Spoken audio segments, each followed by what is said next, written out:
Chittagong medical college থেকে MBBS পাশ করেও থিতু হতে পারেননি।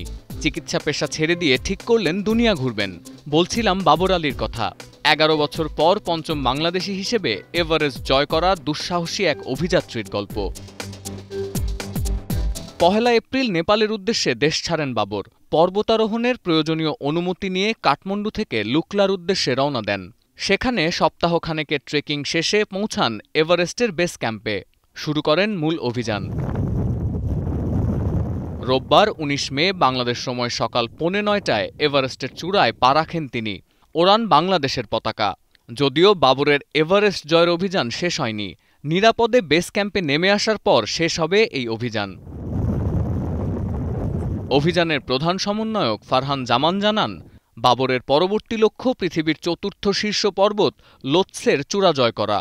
সিতিধার চূড়া থেকে ক্যাম্প 4-এ নেমে যাত্রা শুরু করবেন দ্বিতীয় লক্ষ্যের পথে।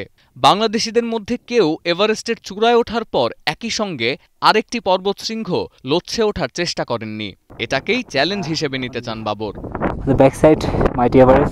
সতীর্থ কর্মকার, এখন বিশ্ব।